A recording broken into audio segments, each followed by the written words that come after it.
Good morning, everyone. It's Lionel here with Mr. Snuggles, and welcome to this week's news from the NIFB universe, where reality continues to write better comedy than we ever could. Grab your coffee, your comfort snacks, and settle in, because this week is historic. This is the week we stop just documenting a movement and start documenting a complete collapse. If you've ever left this cult and been told you were wrong, bitter, or didn't understand, today is your vindication morning. You were right about everything, and this week proved it beyond any shadow of doubt.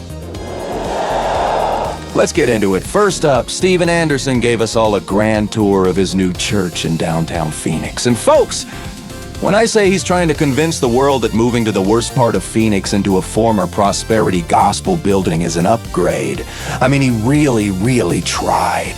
The auditorium, seats are riveted in place, there's an incline. You know, because the only direction this movement is going is downhill. But here's the kicker. Behind the pulpit, there's a giant picture of a cruise ship. You know, the cruise ship ministry run by the guy who died very abruptly after Stephen prayed that people supporting his adult children would be struck by lightning. So Stephen effectively decorated his church with a reminder that he's cursed.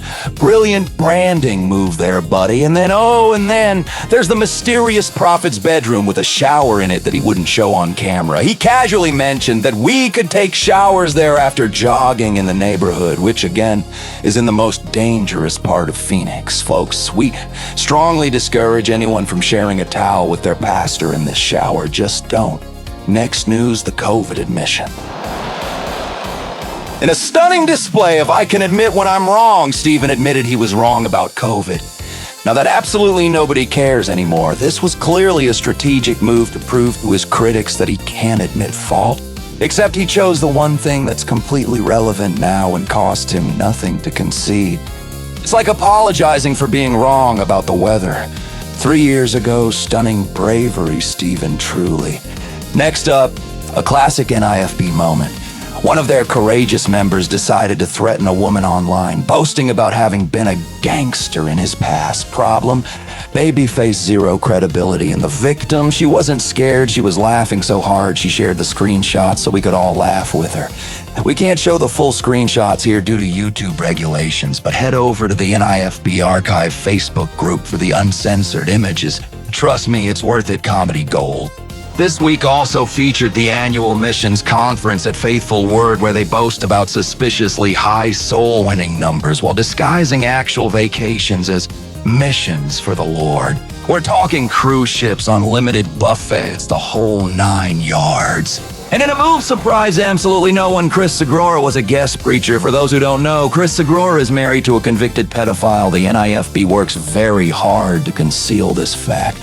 Why this person is allowed to preach is beyond our comprehension, but hey, when you're desperate for speakers, standards apparently become optional. Jonathan Shelley, aka Pastor Sandwich, aka women's only role is to make sandwiches and shut up, tried to bait Nick Fuentes into replying on Twitter with increasingly provocative tweets. Problem: Nick Fuentes absolutely doesn't care.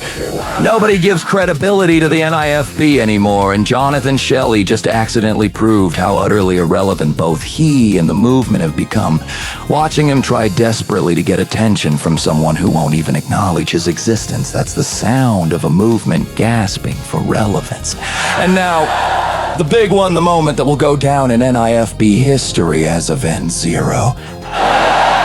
Steven Anderson has been publicly defending a doctrine that says consent doesn't matter in marriage. Someone challenged this logic online, essentially asking, well, if consent doesn't matter, would you let your wife do whatever she wants to you, even things you've preached against?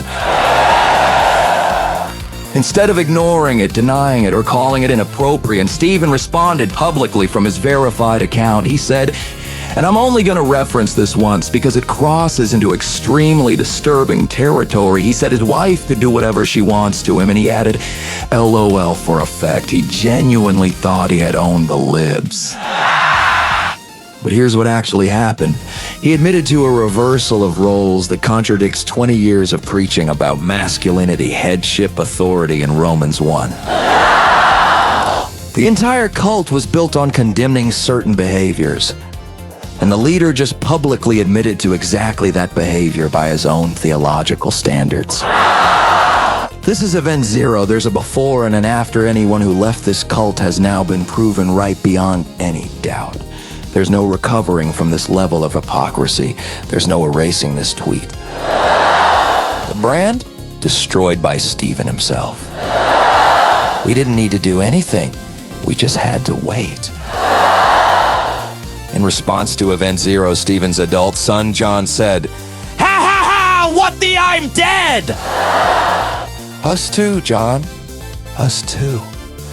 More concerning was Solomon's response. Nah, he pays for that, not gonna lie. For context, Solomon has been saying that his dad's non-response to his cross-dressing was a good thing. But here's the heartbreak. Solomon doesn't realize his dad just doesn't care. Steven has publicly called Solomon, that guy in another state, and said he's dead to him.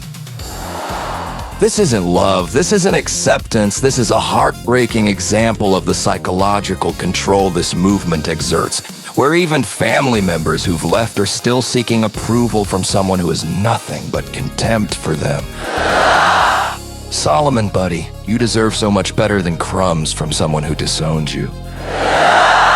In a move surprising to absolutely no one, Steven also tripled down this week, saying there is no biblical reason for divorce. Even if you're being beaten, this directly contradicts Jesus in Matthew 19:9. But who's counting? The rebrand is working, though. More and more divorced, violent ex-husbands are joining the movement. These are basically the only new recruits these days. Desperate times, desperate measures. Finally, Steven tried to distract from Event Zero by reminding everyone that his kids went to a drag queen channel, then calling anyone who shares pictures of Solomon cross-dressing wicked, despite having previously called Solomon dead to him. Steven, you're not distracting anyone. You're just drawing more attention to the thing you're trying to hide. And that's the news, folks. This is historic. This is the week a cult didn't just stumble, it collapsed under its own weight. Everyone who left was right. Everyone who said something was wrong. They were right. You don't have to argue anymore. You don't have to prove anything. The truth came out on its own. Rest easy, celebrate, hug your teddy bears.